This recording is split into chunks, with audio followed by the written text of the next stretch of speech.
உலகத் தமிழர்கள் அனைவருக்கும் இப்போ நான் புதிய குரலுக்காக மிக முக்கியமாக இன்றைக்கி நான் பேச போகிறது திமுக கூட்டணியில் ஏற்பட்டிருக்கக்கூடிய சில கலவரங்களையும் உண்மை தகவல்களையும் இன்று காலை தமிழ்நாட்டுடைய அரசியல் நிலவரங்கள் என்ன அப்படிங்கிறத பற்றி பேச போகிறேன். ஏன்னா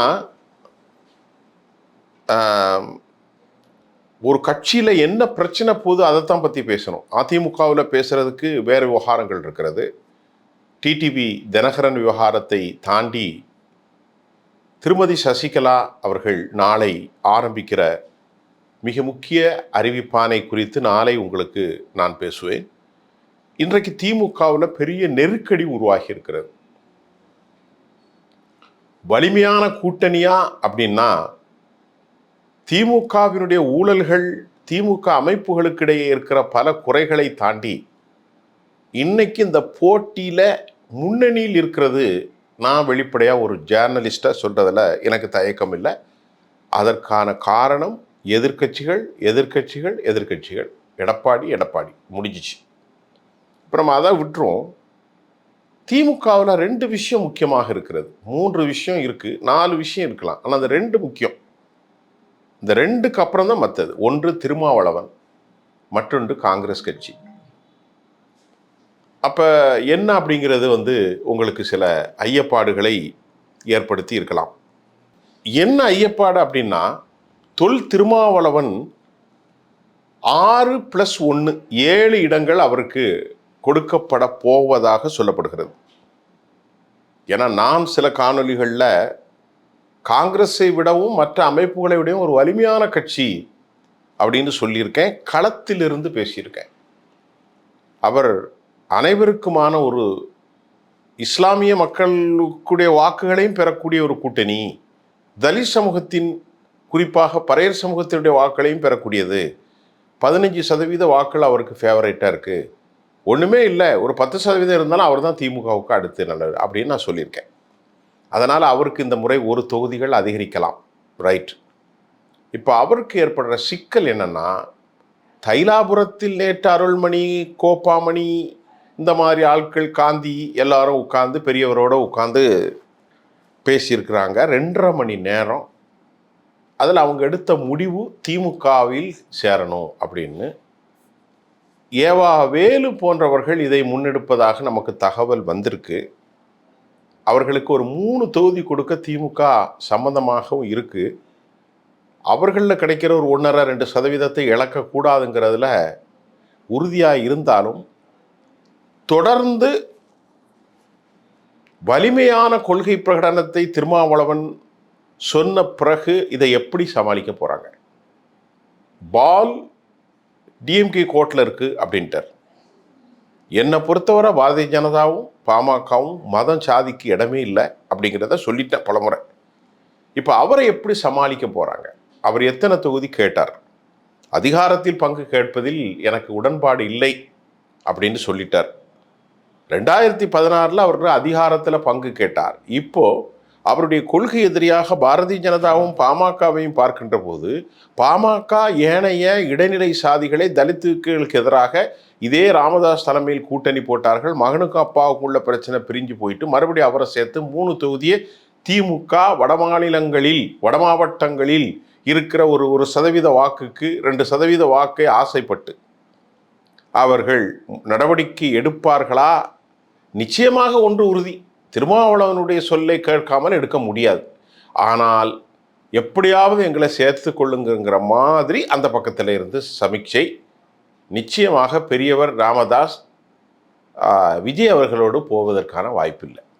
சரி, 1 சீட்டு 2 சீட்டும் கூட பரவாயில்ல. அதை விட பாமக வருவது ஒன்று பிரச்சனை. 2வது பிரச்சனை, 2வது திமுகவில் பிரச்சனை என்னென்னா, காங்கிரஸ் கட்சி வேணுகோபால் நேற்று வந்தாருங்க. ஸ்டாலினோடு சித்தரஞ்சன் தாஸ் அவர் வீட்டில் போய் பேசினார். தமிழ்நாடு காங்கிரஸ் கமிட்டியுடைய மாநில தலைவர் கலந்து கொள்ளவில்லை. பெருந்தகை, செல்வ பெருந்தகை உள்ளே போகக்கூடாது, போகலை.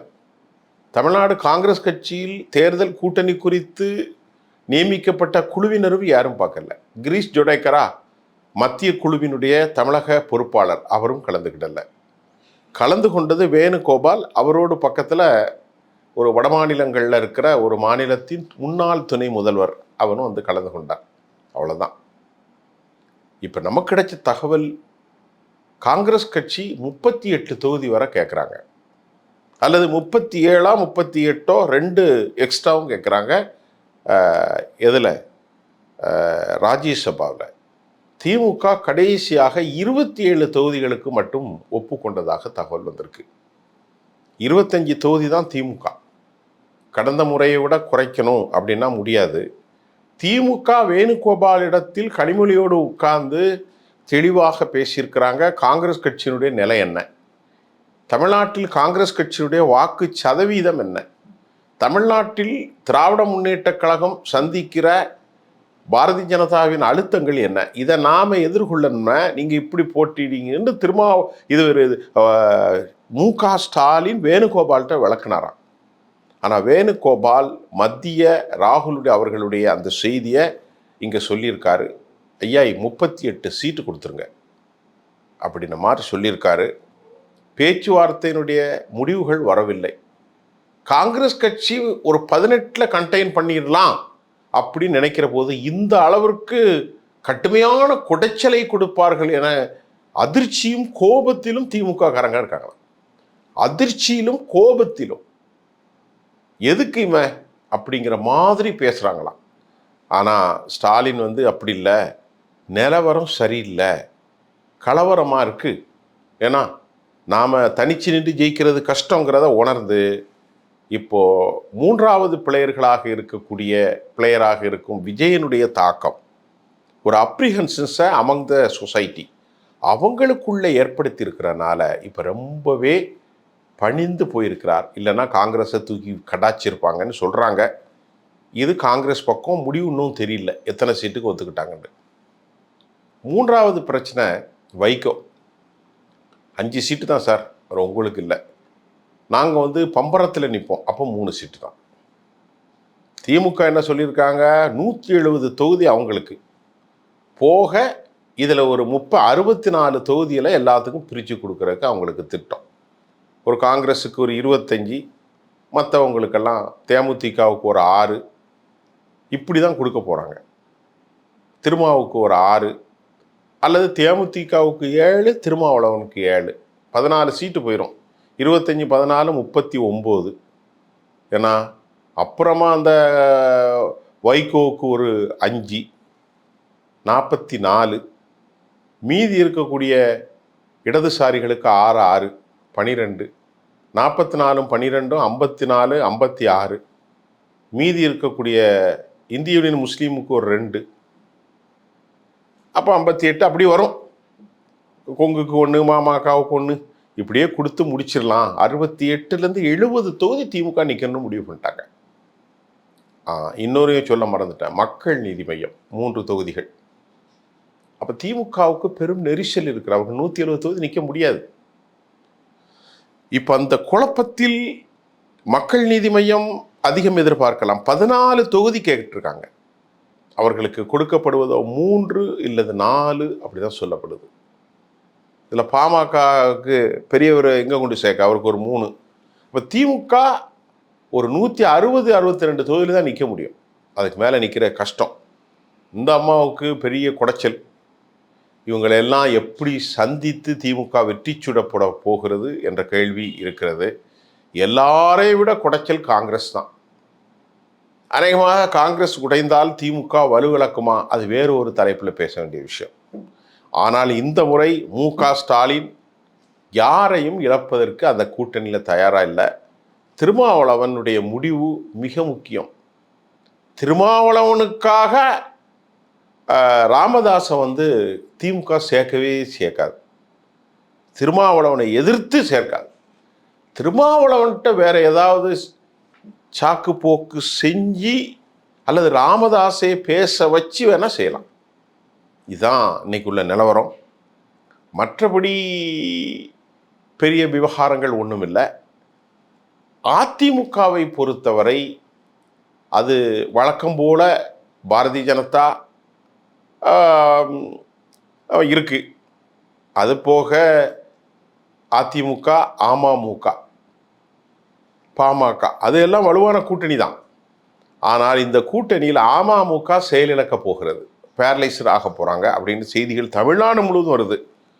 நாளை திருமதி சசிகலா அவர்களுடைய அந்த புதிய அறிவிப்பாணையில் அமமுகவினுடைய பின்பலத்தை காலி செய்துவிடும் அப்படின்னு தகவல்கள் வந்திருக்கு.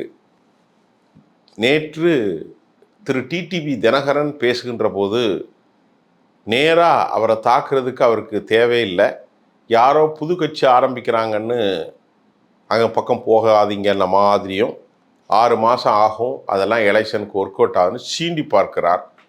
நாளை என்ன நடக்கப் போகிறது என்று பார்க்கலாம்.